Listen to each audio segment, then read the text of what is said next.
Déjame ver, Ok. está que configurando, no sé qué hizo. Déjame ver.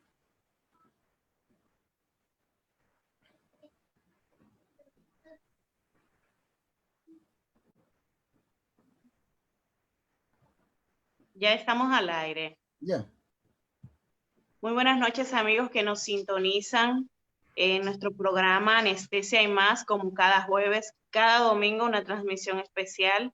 Y por qué no, hoy decidimos traerles un tema muy importante en tiempos de pandemia, darles a conocer a cada uno de ustedes la situación actual de nuestro país y de nuestros compañeros, colegas, amigos. Aún estamos pasando por el paso de esta tormenta.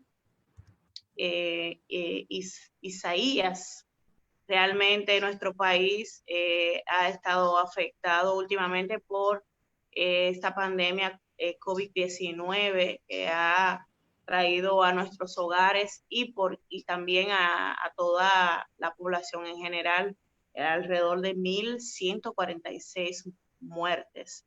Esta noche, hermano, traemos un cóctel súper bueno, mucho, mucho, mucho. Realmente vamos a hablar un tema que toda la población debe desde ya comenzar a compartir este conversatorio. Muy buenas noches, hermano Castro. Buenas noches, Stephanie, ¿cómo estás? Qué bueno que estamos hoy otra vez compartiendo con nuestros amigos en nuestro programa Anestesia y más. Hoy, como tú dices, vamos a tratar un tema interesante, muy relacionado con lo que es la pandemia y también con lo que es nuestro personal de salud que está trabajando en primera línea. Vamos a ver ese enfoque emocional y vamos a hacerlo con una profesional muy importante. ¿A quién tenemos, Stephanie, con nosotros? Exacto. Esta noche traemos a la doctora Alessandra Iches, médico psiquiatra y manejo de adicciones.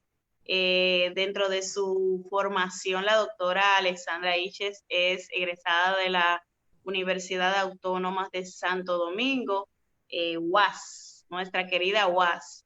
De igual forma, su formación como médico especialista en psiquiatría es del Hospital Salvador Bienvenido Gautier. Actualmente ella está eh, desarrollando funciones como directora de la unidad de intervención en crisis de este magnífico hospital. También es gerente de otra unidad de intervención en crisis de la clínica Gómez Patiño y realmente también en clínica Medical Net con su consulta privada. La doctora Alessandra Iches honra con su visita y le damos la bienvenida a su programa Anestesia y más. Buenas noches, doctora.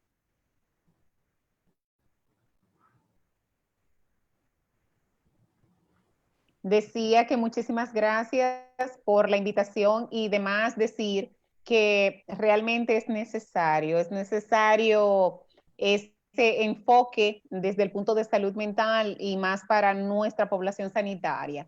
Cabe resaltar, doctora y doctor, que al inicio de todo esto, una de las cosas que yo proyectaba era el anticipar lo que está descrito que se ve en cada una de las pandemias sanitarias. Después de las pandemias sanitarias vienen lo que son las pandemias de salud mental. Y obvio, a nosotros no nos había tocado una pandemia sanitaria como la que estamos viviendo, porque aunque vivimos con dos que son catalogadas como tales, como es el cólera y el VIH, estas son muy particular porque nosotros sí sabemos la forma de transmisión y la forma de contagio y a menos que tú te expongas, tú no la vas a tener. Pero ¿cuál es el detalle? Estamos frente a una pandemia con un virus totalmente nuevo, por decirlo así, nuevo, el SARS-CoV o COVID-19, que tuvo su primera manifestación a final del año pasado en China. Pero ¿dónde está el detalle? Está que nosotros no habíamos vivido esto, ni como persona o sea, excluyendo de que fuéramos, en este caso médicos, o sea, esta generación no la había padecido, en donde se viera coartada su libertad, pues era ya para proyectarse. Castro, haciendo un poquito de historia, las pandemias traen muy malas secuelas, todas, todas, fuera del desgaste humano y la pérdida de vidas y, obvio, el desplome económico, posterior a estas que ocurren siempre después de 2, 3 años, porque una de las cosas que nosotros tenemos que recalcar es que las pandemias no son de corta duración. La cuarentena y el confinamiento no significa término de la pandemia.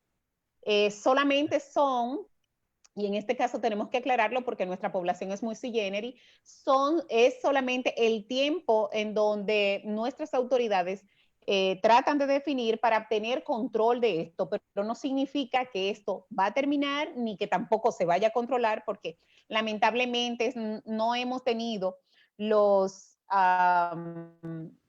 no hemos llenado los requerimientos, no hemos tenido a acatar lo que son las recomendaciones para que esto no se expanda. La más reciente, hace precisamente 100 años, en el 1918, que fue la de la famosa fiebre española, pero en el 20 apareció el cólera y una pandemia tapó la importancia de la otra.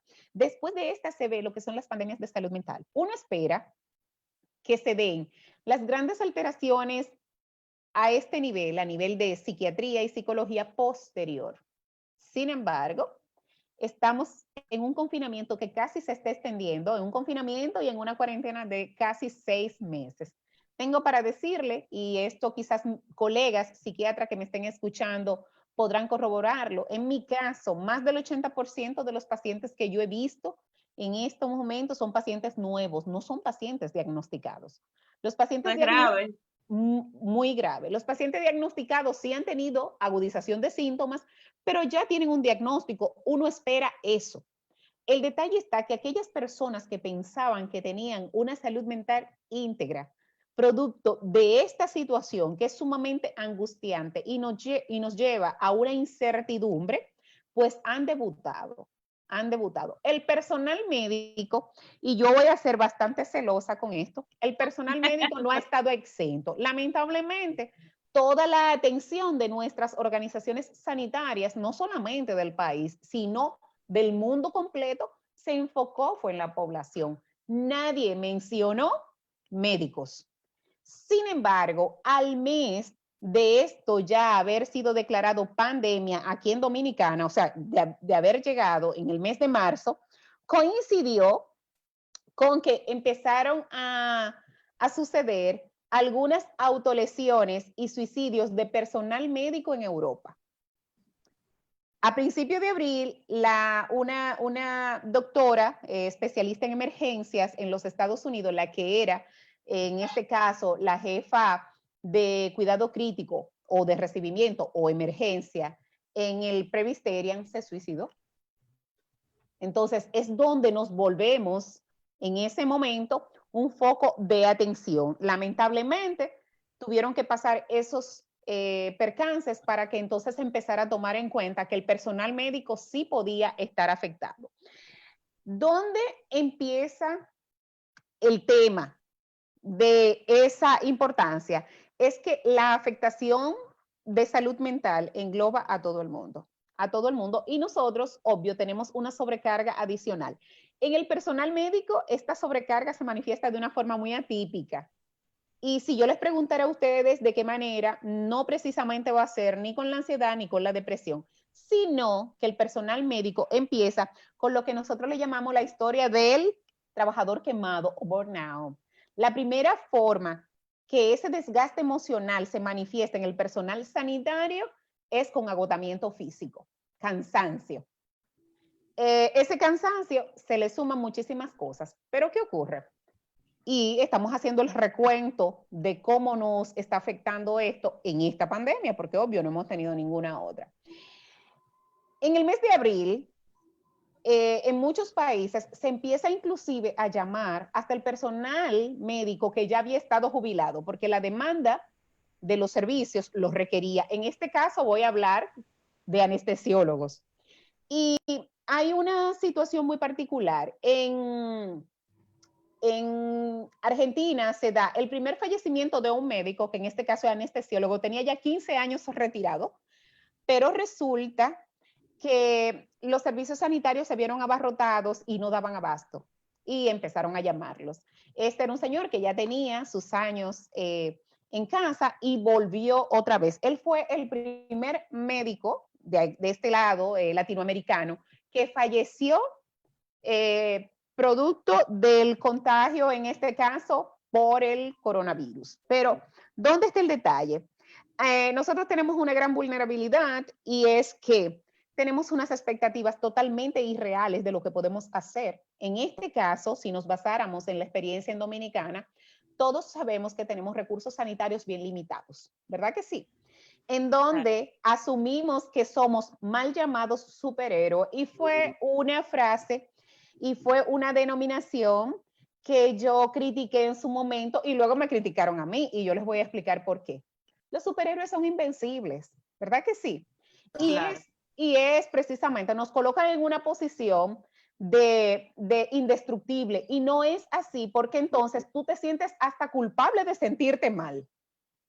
Y la expectativa y la demanda que tienen los servicios, o sea, nuestro hospital, nuestros pacientes, nos colocan en la posición de no detenernos a sentir y a revisar qué a nosotros nos está pasando en ese momento. Nos sentimos más comprometidos con el resto.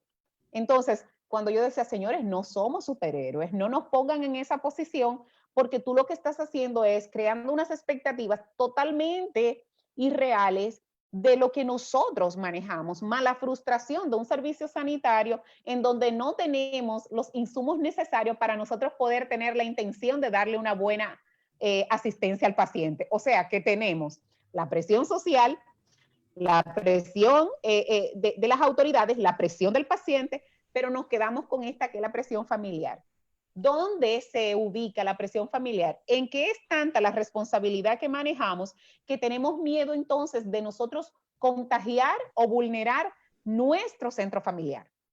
Entonces, ¿verdad que sí? Entonces se maneja una serie de emociones que nadie se había preguntado en dónde queda la salud mental del médico. El médico. He tenido, inclusive en España, se vio un grupo de médicos de un hospital que decidieron alquilar un piso para ellos quedarse y eso lo hicieron para no ir a sus casas porque decían que no se iban a exponer a llevar la probable situación de que contaminaran a cualquiera de los miembros de su familia y era muy desastroso y muy emotivo ver en ocasiones algunos videos en las redes sociales en donde padres, nosotros médicos, llegábamos a nuestras casas y nuestros hijos no podían acercarse o tenías tú que quedarte fuera y sin embargo eso es un impacto emocional bastante grosero. ¿Por qué? Porque resulta que no estamos acostumbrados al rechazo. Y cuando uno de tus hijos viene, es un doble rechazo, es de doble vía, tú le pones un alto, pero él también tiene un freno. Ya el segundo día, él no quiere acercarse porque tiene miedo a ese rechazo y tú te quedas como con la expectativa de que viene o no viene.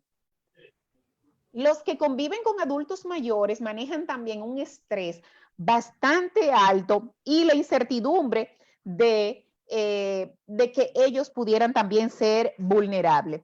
No hay una exclusividad para nosotros padecer alguna condición de salud mental en esto. Antes se creía de que habían dentro de la clase médica un grupo más vulnerable que otro. Eso se da en condiciones normales, no en pandemia.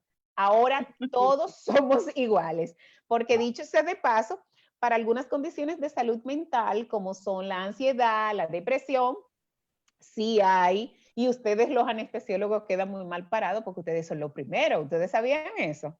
Así es.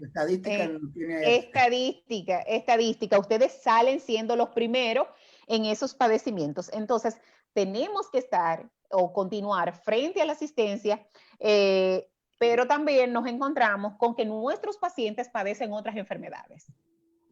Entonces, no solamente estamos frente al paciente que está padeciendo de la pandemia, sino también al hipertenso, al diabético, a las embarazadas, ¿verdad que sí, doctora Valenzuela?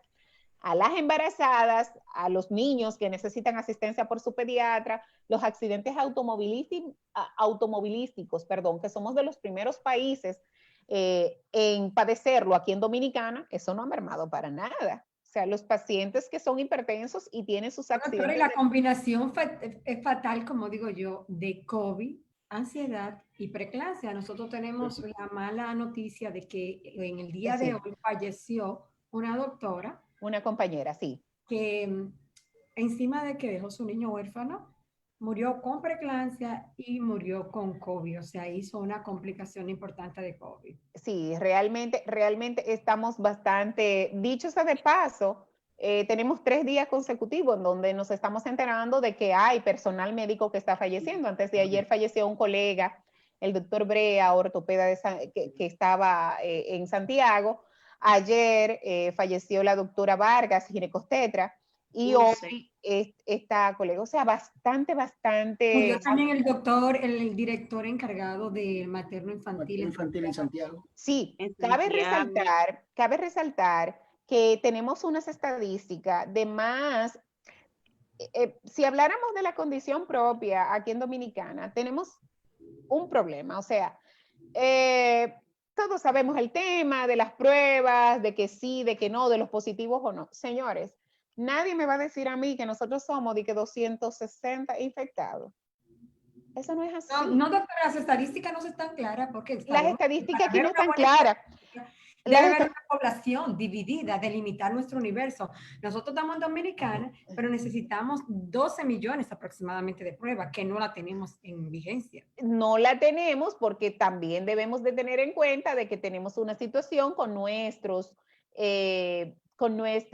vecinos, en este caso, que tienen la facilidad de entrar y salir y realmente ni siquiera tenemos unas estadísticas reales. Pero, como estuve diciendo, la primera fase de la manifestación de la afectación emocional en el personal médico se da con lo que nosotros llamamos el síndrome de burnout. Se empieza a hablar de burnout desde 1974 y es donde se combina la fatiga conjuntamente con la frustración.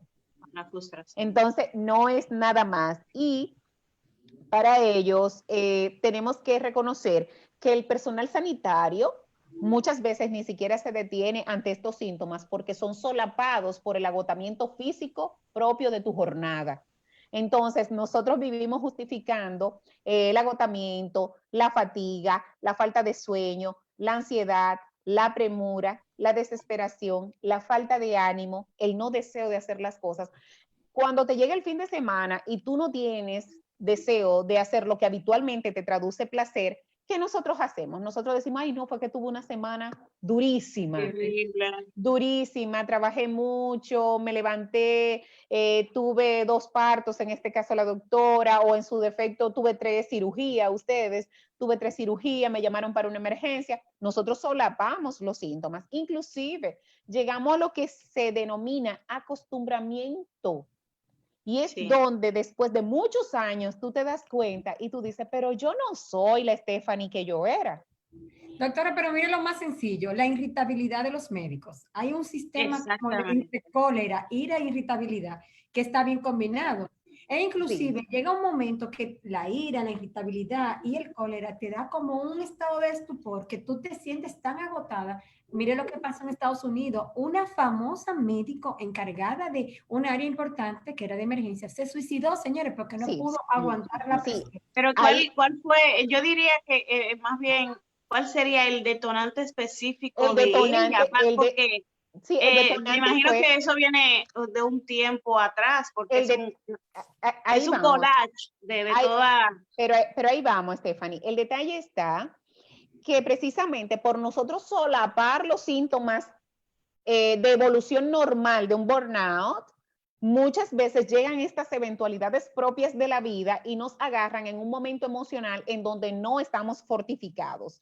Entonces, ella venía de padecer lo que eran trastornos depresivos, en donde se reintegró y todo, pero realmente nunca tuvo una remisión. Y ella, una semana antes, que su padre también es médico, en este caso, le había comentado a su padre la impotencia que ella tenía de ver tantas personas que llegaban a la emergencia y ella tenía que decidir quién vivía o no, porque no habían ventiladores para todo el mundo, no había cama para todo el mundo. Y fue tanto el impacto que ella sentía de esa situación que tuvo pensamientos repetitivos hasta que tuvo la decisión desafortunada y fortuita de atentar contra su vida y obvio lograrlo. O sea, tú no necesitas inclusive padecer una condición anímica de largo plazo para atentar contra tu vida, porque todo depende del impacto que tú tengas en ese momento de esa situación estresante. Que dicho sea de paso, no todos los intentos suicidas ni todos los suicidios son ni planificados muchas veces, ni vienen como producto o resultado de un trastorno del estado del ánimo. Hay muchos que dicen, pero ven acá, ¿y qué le pasó si él estaba bien? Entonces, esas son de las cosas, ese es del paquete que muchas veces se encuentra. Entonces, ¿qué ocurre? Otras veces lo solapamos con decir que estamos bajo el estrés laboral y no nos quedamos detenidamente a hacernos un análisis. Un ejemplo, empieza un sentimiento de incapacidad. Esa incapacidad, Stephanie, se manifiesta de la siguiente forma. Tú hacías antes 10 cirugías y tú dices, mira, ya yo no puedo con 10, son 8. Tú empiezas así. ¿Y por qué? Ay, no. Inclusive ni siquiera te estás dando cuenta que el agotamiento físico y mental que estás teniendo lo que te impide hacer esa misma 10 cirugías que tú estabas acostumbrado a hacer. Empiezas a desesperanza. Dios mío, pero yo hago 10 cirugías, pero esto es lo mismo. Esto es lo mismo y al final uno trabaja, esas son las explicaciones que uno da. Y al final uno trabaja y trabaja y trabaja, ¿para qué? Para lo mismo. Entonces empieza también el incumplimiento en tu entorno laboral. Tú que eras muy puntual, ya hasta que llega 10 minutos y todo el mundo en quirófano preparado para el procedimiento y están esperando a la anestesióloga. Pero ven acá, Stephanie, ¿qué te pasó, Castro? ¿Qué te pasó? Que tú no llegaste temprano. Doctora Valenzuela, ¿qué pasó? Que usted no llegó. Ah, no, pero siempre va a venir la excusa y una justificación. Empieza a tener actitudes negativas, iracundas, o sea, negativas es siempre tener una predisposición no grata a lo que pudiera pasar. Una negatividad constante. Empieza a manejar una ira de una manera muy sui generis. El médico maneja la ira de una manera muy educada, con la irritabilidad que la doctora Valenzuela dijo. Y con muchas veces la expresividad de hostigamiento hacia los demás y el maltrato a los que le rodean. Vamos a hacer un análisis. Paciente, doctora. A veces vamos a hacer un análisis de muchas cosas que pasan a nuestro alrededor y nosotros lo que muchas veces decimos es que, ay, ese médico se ha cambiado. Durante la residencia, él no era así, él era muy dulce, era muy humano, era muy empático. ¿Y qué le ha pasado? Fulano está que un paciente ni se le puede acercar. Los mismos pacientes dicen que no quieren la cita con él. Óyeme. Entonces nosotros decimos, bueno, aquí entre nos, bueno, ¿será que los humos se le subieron? ¿O piensa que es un mega médico? No, no es que es un mega médico, es que la irritabilidad, él está buscando cómo canalizarla. Y nosotros debemos de tener en cuenta que después que uno es adulto, uno pasa la mayoría de sus días y de sus horas en el entorno laboral. Entonces, doctora, pero una preguntita. Sucede que hay muchísimos médicos que todos están, hoy, o sea, le he tocado y es un tema que me toca bastante porque el que vive, por ejemplo, de la medicina crítica, que es el emergenciólogo, que no es quirúrgico, el emergenciólogo, el que hace obstetricia en la parte crítica, todos están haciendo un cuadro generalizado que es el trastorno de ansiedad. Voy para allá, Valenzuela, no te me adelante. Claro. Lo que pasa es que ustedes no saben que Valenzuela tiene Gabela, porque Valenzuela, obvio, estamos juntas todos los martes y ella sabe. Somos clomor. Entonces, ¿qué ocurre? Nos entendemos. ¿Qué ocurre? Empiezan también las manifestaciones psicosomáticas, esa dolama. Tú somatizas absolutamente todo. Empezamos con alteraciones gástricas, la sintomatología propia de la ansiedad. Empezamos, inclusive, hay muchas adultas que debutan con asma. Y ustedes saben que el asma no le estamos peleando con los neumólogos. Fuera de que hay un cuadro netamente pulmonar, hay un componente ansiogénico 1A. Porque todo el que ha hecho emergencia sabe que si te llega una crisis de broncoespasmo y tú lo aíslas y deja al paciente solo, empieza a involucionar. Claro. A menos que no haya una condición básica de un proceso infeccioso, no involuciona de la manera que tú esperas, pero el asmático solamente tú lo tienes que poner en una zona estéril para que se calme, y mientras más ansiedad tiene, más fuerte es la crisis de broncoespasmo. Entonces nos la estamos peleando, igualito que la fibromialgia con los reumatólogos, igualito que el colon irritable con los gastros, porque todo esto es precisamente... Compartan, hermana, compartan. Manifestaciones, inclusive empieza el personal médico con muchas alteraciones dermatológicas.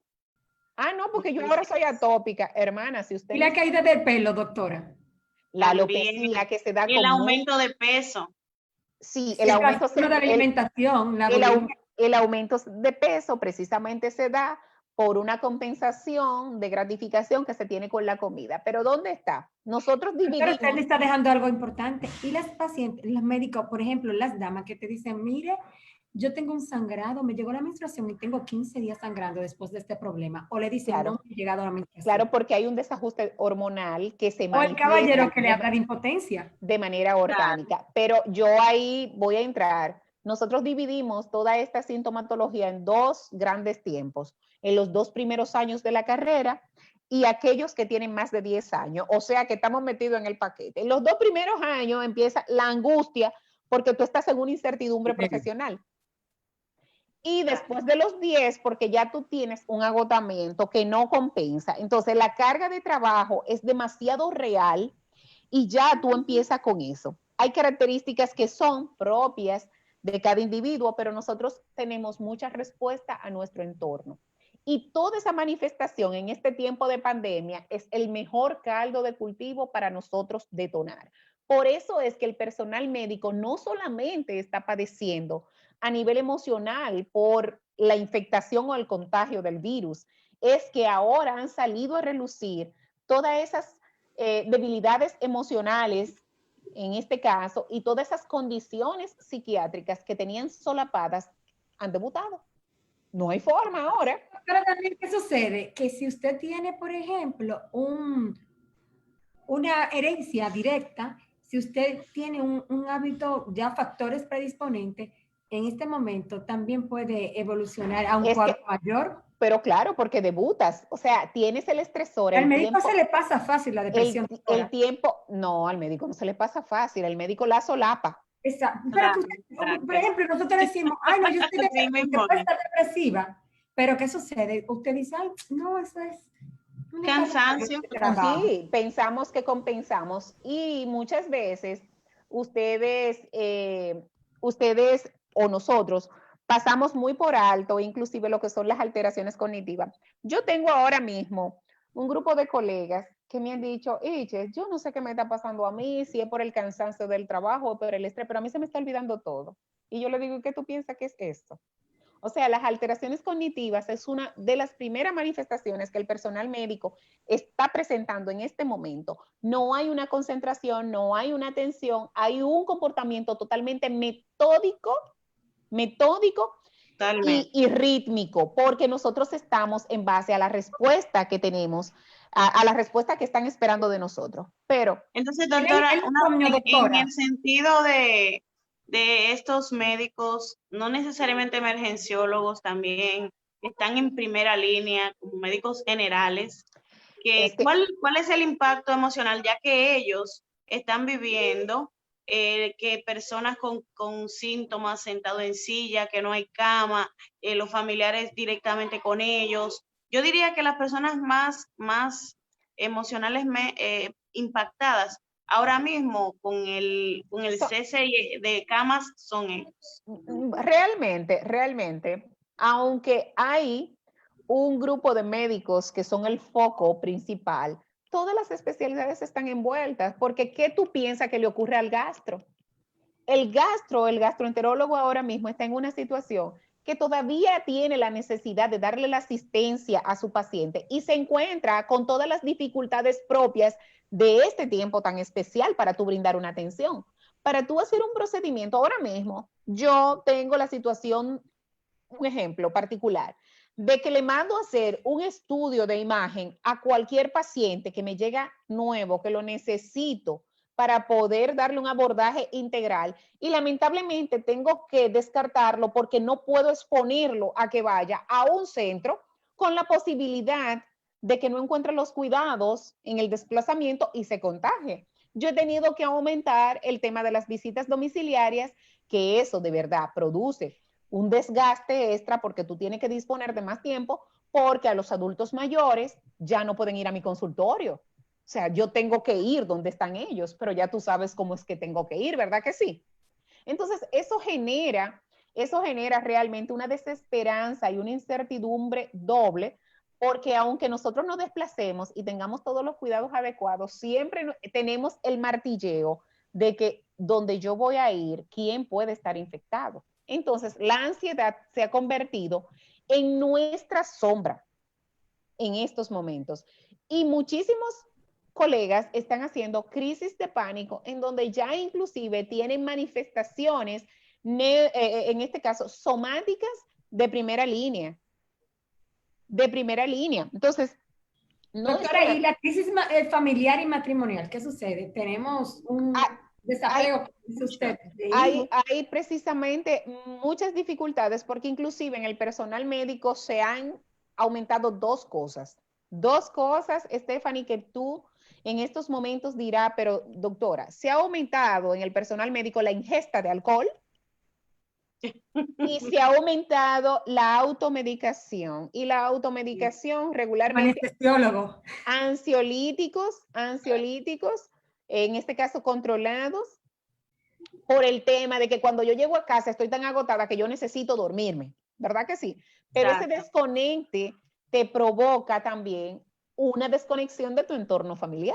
¿Por qué? Porque si estás durmiendo, si llegaste de una jornada laboral de 14 horas, de 12, 14 horas, y llega a la casa súper mega cansada y te duermes, también te perdiste en esas 24 horas de compartir un poco con tu familia, pero al otro día igual, ¿verdad que sí? Entonces, el impacto emocional va muy dirigido a todo lo que son trastornos de ansiedad, trastornos de somatización, alteraciones en el patrón del sueño, porque hay otros inclusive que han tenido la oportunidad, vamos a decir, no de la mejor forma, pero sí han tenido la oportunidad de estar en su casa y el sueño ha sido uno de los grandes inconvenientes porque no han podido restablecer, por decirlo así, lo que es su ciclo circadiano habitual. Entonces tenemos depresión, tenemos ansiedad, tenemos somatización, tenemos insomnio y alteración del patrón alimentario al 2x1. O sea, yo quiero que le prestemos muchísima atención a todo esto, porque de verdad está produciendo grandes inconvenientes a nuestro alrededor. Doctora, pero una pregunta. Resulta que los que han tenido la oportunidad de salir fuera del país, sobre todo los países en desarrollo, Estados Unidos y Europa, al médico se le da una asistencia psiquiátrica. No en tiempo de COVID, siempre. E inclusive me tocó la oportunidad de que a mi residente que me tocaba en la unidad, le dieron por estrés 5 días. Y ella fue diagnosticada con una sensibilidad al trastorno de ansiedad y ella cada cierto tiempo se le daba un permiso para que pudiera participar la mente. Te voy a contar lo siguiente. En los países que nos llevan años en desarrollo, o no en desarrollo, vamos a hablar de la palabra civilización. Existen lo que se llaman las vacaciones o descansos profilácticos. Al personal de salud, eso yo lo propuse una vez. Por favor, lo necesito. Como una alternativa. En los países de Latinoamérica, eso fue asumido por algunos países como Costa Rica, Colombia y Argentina. Claro, son los tres países de los tres países que mejor calidad de vida tienen en Latinoamérica, y las vacaciones profilácticas o descansos profilácticos consisten que al personal médico cada cierto tiempo, en este caso cada 10 o 12 semanas, se le da una semana que está fuera de lo que son sus vacaciones regulares. Eso es. Que aquí se implementara eso es para que el personal realmente pueda hacer una parte y desintoxicarse un poco de las demandas de trabajo. Ahora bien, también se le exige de que inclusive en algunos países como Costa Rica, la renovación de tu contrato como médico va a estar dado por la cantidad de horas de terapia que tú lleves anualmente. O sea, que el personal médico está siempre asistido por un personal de salud mental. Y si usted no cumple la X cantidad de horas al año que le exigen, una cantidad mínima de horas de terapia y psicoterapia, a usted no le renuevan su contrato de trabajo, porque dicen que usted no puede dar lo que no tiene. O sea, tú no puedes dar salud, Stephanie, cuando tú estás enfermo o cuando tu entorno está enfermo, porque ahí venimos otra vez a recalcar que nosotros no somos héroes, nosotros tenemos familias y tenemos también conflictos familiares que nos afectan directamente en el trabajo. ¿Cuántas veces salimos de nuestras casas con muchísimas preocupaciones, con situaciones, porque se nos muere un familiar, porque tenemos a uno de nuestros padres enfermos, porque tenemos a uno de nuestros niños afectados y tenemos que ir a dar el servicio como que nada pasó? Y de manera muy particular puedo decirle que a mí me tocó trabajar el día que mi papá falleció. Entonces, claro, mi papá estaba en una situación delicada, pero ese día yo estaba trabajando y mi hermano fue que me llamó. Entonces, es algo muy particular y dicho sea de paso, o sea, yo no dije ahí que mi papá había fallecido. Yo recogí mis cosas y me devolví. Sin embargo, todo el mundo, ay, ¿por qué la doctora se fue? ¿Por qué la doctora se fue? Pero tú tienes que estar íntegra porque también el paciente tiene una idea muy particular de la estructura y del funcionamiento del médico. Cuando a ti te ven en una posición de sensibilidad, todo el mundo se cuestiona que si de verdad tú eres médico. Exacto. Sí, porque ese es el problema. El médico no puede tener depresión. Porque nos han colocado en una posición inalcanzable, demasiado admirable, que sí se agradece porque sirve de estímulo, pero en realidad nosotros también somos humanos. Entonces, ¿dónde vamos? Tenemos que desarrollar, y ahí vamos, tenemos que desarrollar realmente alternativas paralelas para nosotros poder controlar todo esto que nosotros estamos padeciendo. Y es que tenemos que integrar estrategias buenas y válidas y reales para nosotros poder lidiar con el estrés. Y dentro de las recomendaciones que estoy dando es que precisamente tú puedas hacer una buena empatía con tu equipo. Tu equipo de trabajo es que te va a resultar a ti, te va a resultar ser tu sostén. ¿Por qué? Porque con ese grupo es que en realidad tú vas a poder intercambiar horas de descanso, turnos laborales y podrá decirle que te asistan en algún momento. Claro, eso es con la dinámica de que cada uno se van apoyando uno con otro, no cuando siempre uno es que te pide a ti que lo asista. Tenemos que aprender técnicas de relajación. En algunos hospitales, y a mí me encanta esto, de Europa, existen los que también lo propuse y me dijeron, Iches, tú estás como soñando.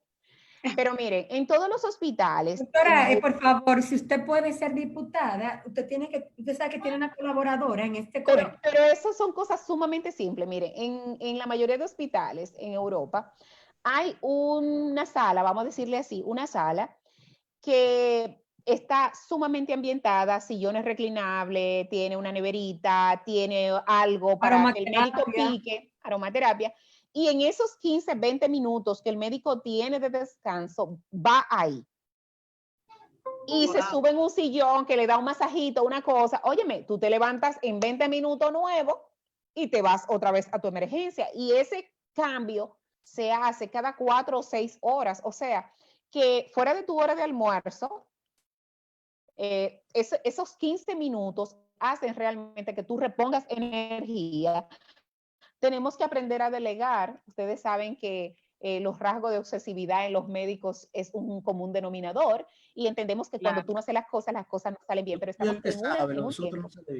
Exactamente. Estamos en un tiempo en donde tenemos que ir haciendo el ejercicio de aprender a delegar porque producto de esta misma pandemia nos hemos dado cuenta que somos importantes, pero no imprescindibles.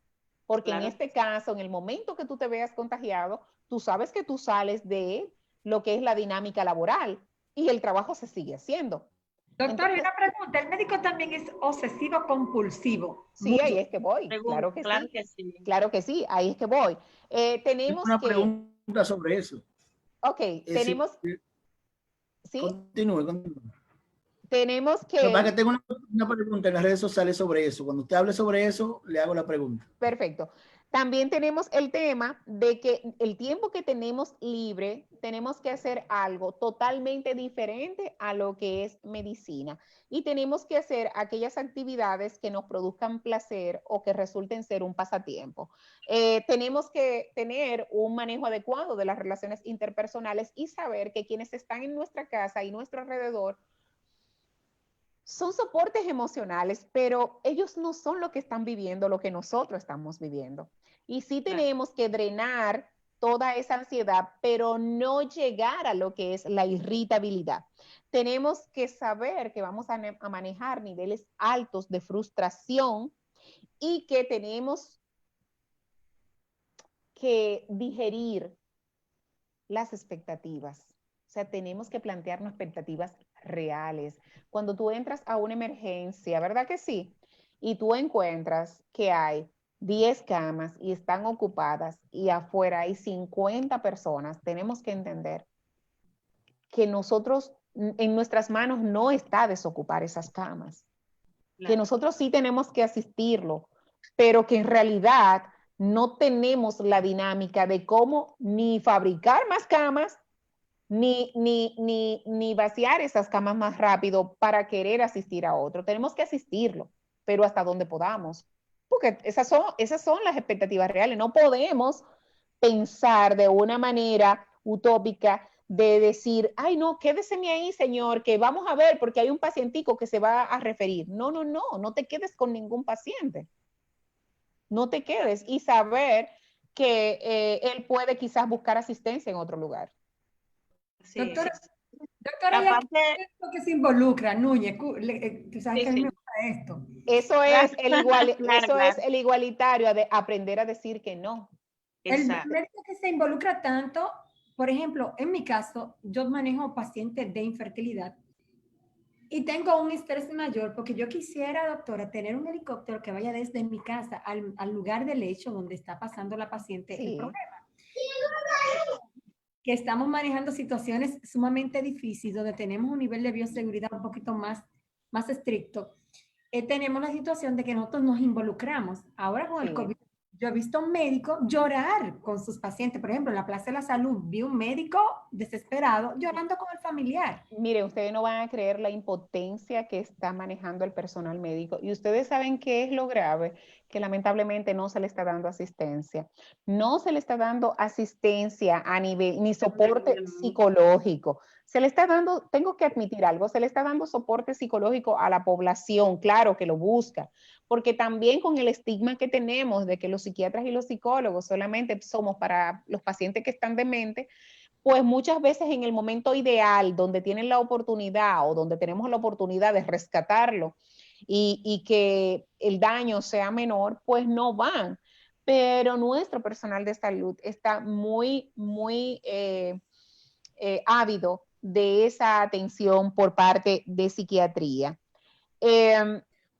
Los de primera línea, como los emergenciólogos, los médicos familiares, los anestesiólogos, ustedes, los internistas, los infectólogos, en este caso los neumólogos, tengo aquí también los geriatras, están bastante expuestos, los psiquiatras estamos entrando también en esa línea, porque es tanto el número que ya está demandando atención por salud mental que el nivel de exposición de nosotros también ha aumentado, con la desventaja de que ustedes saben que el paciente de psiquiatría es un paciente que deambula.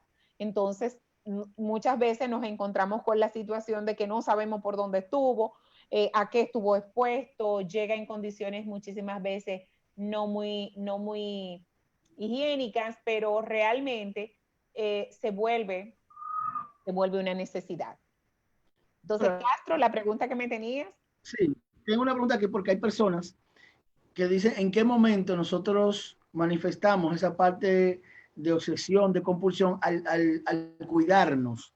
Y qué tanto cuando tú ves a un médico aplicando tantas medidas, tú dices, mira, está muy afectado emocionalmente o cosas, porque uno llega a un lugar que va con manitas limpias, con cloro, con alcohol, y entonces no te quieres sentar en la cama que llegó un compañero, le quita la sábana, la riega con alcohol, hace una serie de medidas que es verdad que son de cuidado, pero a veces son excesivas. Ahí viene. Acuérdate que mencionamos de que toda la condición preexistente ahora aflora al doble. O sea, esas son personas que tienen un trastorno obsesivo compulsivo dirigido, enfocado a lo que es la limpieza o el temor a la contaminación, y este es el caldo de cultivo perfecto, y tomar como excusa el tema de que tengo que higienizar mucho. Pero el detalle está que ahí se suma entonces la hipocondría, y también empieza a somatizar porque tengo un temor inminente a contaminarme, pero desde que supe que estuve cerca de alguien que estuvo afectado, empiezo a manifestar todos los síntomas en casa. Cabe resaltar que también, sin darnos cuenta, con esas obsesividades que empezamos a mostrar respecto al tema del temor en el virus, muchas veces los pacientes se sienten doblemente afectados porque ya de más está la condición por la cual él está refiriéndose o está teniendo para ir a un centro de salud, y que se encuentre con la situación de que el médico ni siquiera quiere ponerle la mano. Óigame, eso es sumamente sensible. Entonces hay algo básico. A nosotros nadie nos obligó a estudiar medicina, y sabemos, y desde que dimos microbiología, ¿verdad que sí? Parasitología, sabíamos que esos, como diría la población, que esos seres vivos llamados bichitos, esos bichitos llamados virus y bacterias existen, y que somos muy propensos a contaminarnos. Que tú no esperas que un virus y una bacteria atente contra tu vida, pero sí, nos tocó, nos tocó. Doctora, desde el punto de vista de psiquiatría, ¿cuál sería entonces la medida de salubridad mental que debe tener un médico, o sea, en cuanto a su horario, exposición y manejo desde su ámbito cognitivo, emocional y psiquiátrico, para que tenga una salud mental adecuada, dependiendo inclusive hasta por área, porque hay áreas más afectadas que otras? Sí, claro, claro que sí. Acuérdate que mencioné que se ha exacerbado el tema del uso y abuso del alcohol, en este caso de la automedicación, pero también así de otras sustancias. Yo creo que sin necesidad de que ninguno presente ningún cuadro, ningún síntoma, es el momento ideal para usted buscar apoyo psicológico. O sea, en estos momentos, Castro, que se siente, diríamos, ¿verdad? Te voy a tomar de ejemplo, o tú, Valenzuela, o yo misma, bueno, que me siento que no tengo nada, pues es el momento ideal, porque inclusive hablar con alguien y drenar todas tus preocupaciones es de mucha utilidad en este proceso. Esto es para largo, como dijimos desde el inicio, y tenemos que empezar a desarrollar cada una de esas actividades que pueden resultar compensadoras para nosotros poder soportar, por decirlo así, y estar íntegro durante todos estos procesos, sabiendo que tenemos una vida también personal, que no podemos descuidarla, y que sí pudiéramos, dicho sea de paso, tener un menor rendimiento, pero que no podemos caer en la neutralidad. Así es. Yo creo que hemos agotado bastante en estos 50 minutos que ya llevamos de programa, pero nos gustaría preguntarle, doctora, la parte farmacológica que va de la mano con la parte clínica, ¿qué impacto tendría en nuestro país en los próximos 3 meses adelante, cuando haya este brote de enfermedades que quizás tengan un impacto en la consulta psiquiátrica o psicológica de nosotros los del personal de salud? Que dicho sea de paso, no es que van a pasar 3 meses, que ya han detonado. Y para colmo, nuestra condición sanitaria se está viendo en estos momentos exacerbada también. Recibí un artículo recientemente del aumento desproporcional de lo que son las manifestaciones del dengue. O sea, estamos padeciendo de otras cosas que no solamente es COVID-19, ¿verdad? Entonces, Exacto. eso empeora un poco el pronóstico, pero ¿cuál es el tema? El tema es nosotros reconocer que hay una sintomatología, que esa sintomatología no es habitual en ti, que requiere atención médica. Señores, los psiquiatras somos médicos y nosotros somos los que vamos a administrarte o a suministrarte la medicación que va a ser idónea para ti y para que tú puedas, obvio, tener una incorporación y un buen rendimiento y puedas sobrepasar esto como cualquier otra persona. Y digo como cualquier otra persona para sacarnos del rol de superhéroe. ¿Ah? Exacto. Vuelvo otra vez. Entonces, no acudir a la automedicación, nosotros somos expertos en eso, ¿verdad que sí? Los médicos somos expertos en automedicarnos y saber que cada una de esas alteraciones que tú presentas en este momento puede ser tratada, medicada y puede remitir. Sin que sea de mal pronóstico, también vamos a tener un tema con lo que es el padecimiento, el duelo y el trastorno por estrés postraumático, porque todos nosotros hemos tenido a alguien cercano o conocido que ha fallecido por este tema, por el tema de la pandemia, y que lamentablemente, hasta por cultura, por no llegar a ser unos hábitos funerarios adecuados, sentimos que estamos desapegados emocionalmente de nuestros seres queridos. ¿Cuántos cumpleaños no han pasado y uno no ha podido tener un acercamiento? ¿Cuántas fechas especiales? Que dicho sea de paso, han pasado algunas, porque esto empezó en marzo y pasó, un ejemplo, el tema con nuestro entorno familiar, el tema de terminar un año académico totalmente atípico para nuestros hijos, ¿verdad que sí? Que eso nos afectó muchísimo porque tú llegas del trabajo y tú llegabas a hacer trabajos en la casa con tus hijos porque no estábamos acostumbrados a una plataforma totalmente virtual. Pasó Día de las Madres, pasó Día del Padre, cuánto no cumplimos años en estos meses también y nos hemos visto afectados porque todo lo que era habitual. El confinamiento hace que entre la semana 10 o 12 todo el mundo detone.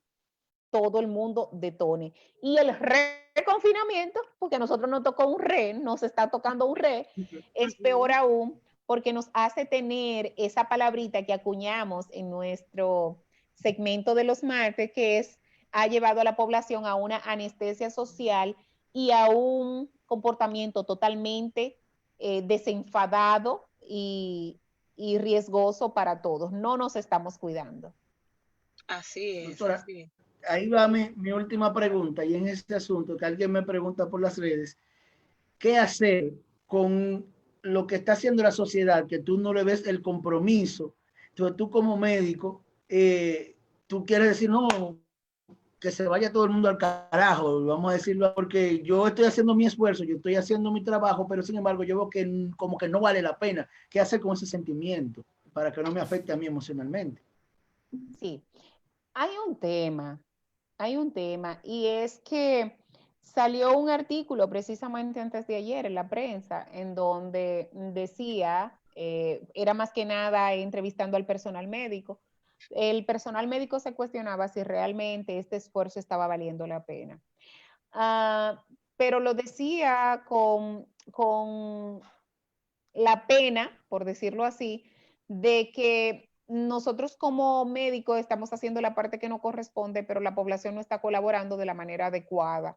Entonces, esto hace que tú sientas que lo que estás haciendo, dicho sea de paso, no está valiendo la pena. Pero el médico actúa no solo por vocación, sino también por responsabilidad. O Claro. sea, aquí entran muchísimas cosas que son aquellas que nos mantienen precisamente a nosotros amando esta carrera que elegimos hace años, que es la medicina. Así es. Entonces, ya quizás para la parte final, doctora, nos gustaría que nos disertara acerca de los lugares donde labora en su consulta privada para que no solo los galenos den su vuelta para allá, sino toda la población en general que amerite sus servicios. Bueno, estoy en 2 clínicas en este caso. Estoy en la clínica Gómez Patiño y estoy en la Torre Profesional Corazones Unidos. Ahí presto mi servicio. Mi número de contacto es el 849-206-5345 y el del consultorio el 809, en este caso 960-9464. Pueden llamar, me pueden escribir también y podemos ahí acordar. Estoy presta a responder cualquiera de sus preguntas y en las redes me consiguen como doctora, abreviatura de doctora, Alexandra Iches. Señores, se van a arrepentir, la mejor de la bolita del mundo. Así es. Nosotros consideramos, doctora, que el ir a una visita al psiquiatra es algo que debe de ser como si fuera ir a la emergencia. Realmente a una consulta de medicina interna, de cardiólogo, que 2 veces al año, así mismo. Claro. Quiere recibir Núñez, dice que no atiende amigos. Profilaxis mental, ¿verdad? Uno ir a hacer su profilaxis mental. Así es. Claro. Le estaremos esperando. Así es. Entonces, si puede decirle a toda la población que nos sintoniza, médico, que hizo eco de esta invitación a nuestro programa Anestesia y Más, alguna sugerencia brevemente para ya finalizar. Bueno, ahí entran las recomendaciones que mencioné, en donde tenemos que aprovechar el tiempo libre que tengamos, tenemos que tener unas expectativas muy, muy reales de esta situación, entendiendo que no depende de nosotros, ¿verdad que sí? Tenemos que buscar actividades que resulten totalmente relajantes, hacer lo que llamamos higiene de sueño, relajación, hacer un poco de deportes y tratar de tener una alimentación sana que va muy de la mano con la sensación de bienestar. No obstante, frente a la presencia de cualquiera de los síntomas, por favor, buscar asistencia y saber que nosotros somos igual de vulnerables que la población general. Así es, así es. De antemano, muchísimas gracias por aceptar nuestra invitación, Valenzuela. Sin nada que decir, realmente es un honor tenerla con nosotros en nuestra familia de Anestesia y Más. Vendrán más temas, creo que nos quedamos con muchas aristas sin llenar. Así es, así es. Nosotros, claro que sí, claro que sí. Nosotros, a nuestros amigos que nos sintonizan, gracias mil por seguirnos. Esta grabación o este programa estará en nuestros canales de Anestesia y Más en YouTube, también en toda la plataforma de Cabina 34 Radio, y de verdad que nos sentimos regocijados con hacerle saber a la población de que no somos héroes, somos personas con una vocación hermosa para poder ayudar a nuestra población y nuestro país en este momento. Sin más, hermano Castro, nos despedimos. En sus manos está. Bueno, nos vemos la próxima semana, el próximo jueves. Muchísimas gracias. De Anestesia y Más. Pásenla bien y bendiciones. Bye. Dios les bendiga. Bye. Gracias, Doc.